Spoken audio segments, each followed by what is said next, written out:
Hello everyone and welcome to another Doctor Who review with me, John Parker, and... Major Cowling, and today we are reviewing episode 10, The Eaters of Light by Rona Murron. Murron? I wonder if is it Murron or Murron? Murron? I think it's Murron. Probably Murron, if it sounds more softer. Well, it is definite to say that this episode was certainly a filler. Definitely a filler. Had all the elements for one. Yeah, it just seems like the story was dragged on purpose to try and get an episode out. I mean, I don't feel it was dragged. It was mainly you know what I mean? mixed. We didn't even we didn't hear or know about much of about these Eaters of Light monsters anyway. True. He didn't explain much apart from the fact they were light-eating locusts, which sounds really generic for a monster. I don't think the Doctor would even have known. I mean, he can't know everything, so perhaps they're just random creatures. But yeah, and the TARDIS trio ended up searching for the Ninth Legion. Was it? I think it was more like a bet, wasn't it? Was it a bet, or was it? I mean, because the Doctor, that Missy said that she knew more about the Romans than he did, and obviously they were trying to debate whether who knows what about what and whatever, and so they ended up going back to the Roman times, specifically in Scotland, where after they split to go and try and search for the Ninth Legion, Bill actually ends up running into a Scottish Mongol, I think they're referred to as, who actually, incidentally, is the leader of the tribe, and also the gatekeeper to a crack in our space-time, well, I'd say space-time, to an alternate dimension. Now, the Ninth Legion and the Mongols were kind of at each other's throats, and they were, in the sense of, in the midst of a war. But the Gatekeeper obviously let the creature go, this interdimensional Dragon Ball type like creature that actually, and therefore kind of ended that war. But also, what they didn't realise is that by letting it go, it's now free to do whatever the hell it likes, specifically at night. So after the Bill had then ran into another Roman, who also then unfortunately died, she also then ran into the remaining survivors of the Ninth Legion, who together met up with the Doctor and the Mongols, and Nardal. Let's not forget Nardal, who, bless him, was obviously in his gown, who had just gone up from bed. Poor Nardal. His gown looked very fancy. It did. But bless him, he really wanted to go back to bed, didn't he? So after they'd all met back up together again, they all formed a plan to kind of keep this creature at bay, and unfortunately killing it wasn't an option. Instead, because it was not the only one, someone, or many people, would have to go into this weird dimension to keep them at bay and keep them where they are. The Doctor offered, but of course Bill prevented him from doing so, and then eventually the Gatekeeper and leader of the Romans and a few other Romans and a few Mongols went in, and that is where they are to this day. They're still there trying to fight these creatures.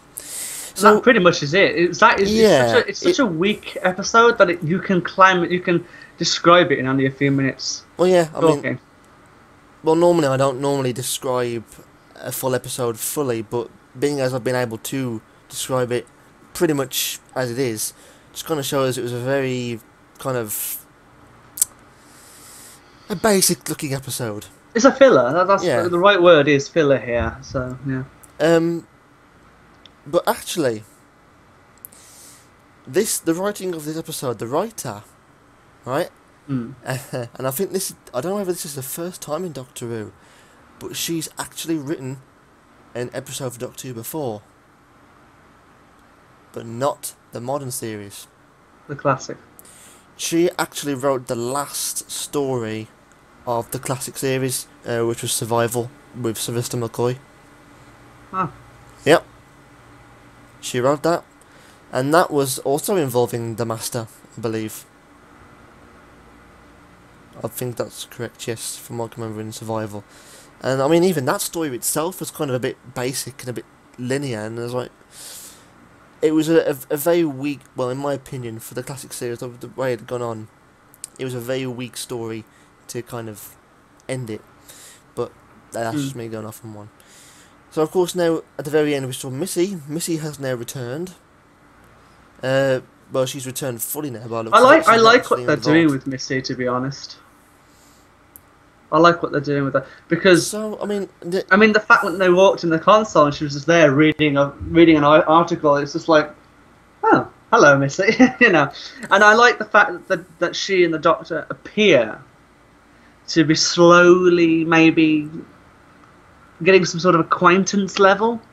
I mean, without hating each other too much. There are still trust issues.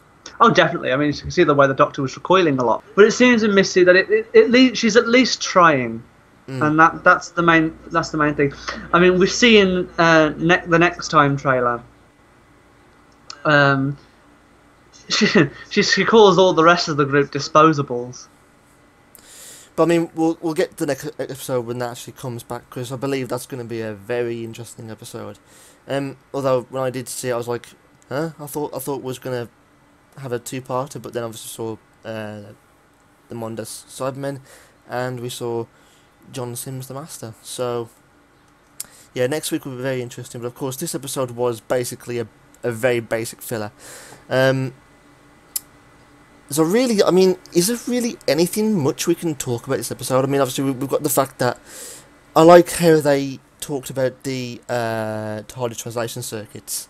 Yeah, and I also like how Bill, I think, is the only companion we've seen who actually worked it out. Yes. Others have kind of figured as to why everyone's talking their language. In fact, is that the only time we've seen in the new series where yes, the companion was never told about it and it just happened?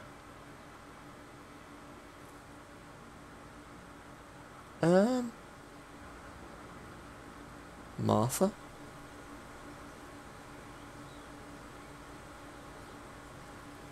I don't remember whether Martha had that. Me neither. Because I don't think she's been anywhere where actually there was a foreign language. No? I don't think the translation circuits were mainly used much in Series 3. I can't quite remember, actually. But anyway, so really, John, is there anything else we can touch on this episode other than what we've given?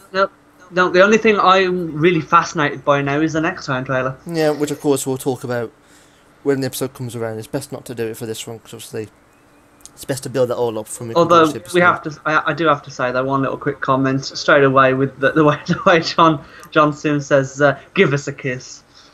I like that. That's the first line we hear of his master from the Next Time trailer, and that's just funny.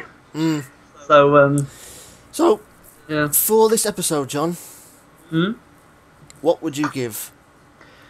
Being a filler episode, there isn't much I can really go by, so what I'll just say is that judging by the fact the monster looked really good, like the design of the monster. That is true. CGI was pretty decent in this, I believe, yeah. It was, and the way that they rekindled the relationship between the Romans and the barbarics, as they called them. Barbarians, whatever. Why did I call them mongrels? I have absolutely no idea. And so yeah, I'm gonna give it a standard mark. A 9. 9? Okay. Me, for this episode, I'm gonna give it a 7. It was a basic filler. The story was decent. I liked it. It was good. The concept was alright, but it was very basic. There wasn't much really to kind of discuss or to be intrigued by. So 7 is going to be good for me. I was basing my 9 off the fact that it was a filler, and therefore I didn't drop its mark because of that, because it wasn't much to go on. Yeah. So I just said in general it's a 9. You know. So folks, that is the end of our review. Of course, next week's going to be a complete game changer. So I can't wait for the next week and the week after that episodes. This is going to be great. It is going to be good. It also is worth to point out now is that we're going to be starting to do our console reviews again. starting from next week onwards, mainly because we've come to the end now of the Doctor Who reviews, so it's now time to pick that back up once again. So for all those who've been waiting for that, yep. that is arriving. Also, one quick extra point about next week's episode and the week after that. I'm really interested to see who, if it is Nicholas Briggs, that's great, but if it's someone else voicing the Mondasian Cyberman, that would be cool as well. I can't wait to see that. Yeah, well, we'll wait and see. So folks, until next week, we'll see you soon, take care, and bye for now. Bye guys! Thank you folks for watching. If you enjoyed, do please leave a like or comment below on this video. If you want more, on Jack's side is the last video and the recommended video that we've suggested to you. To stay tuned for more, on John's right is the link to our channel so you can subscribe, and also we have a link to our website if you want more information about who we are and what we do. Until next time, take care, stay safe, and remember, let your geeks out. Bye bye guys.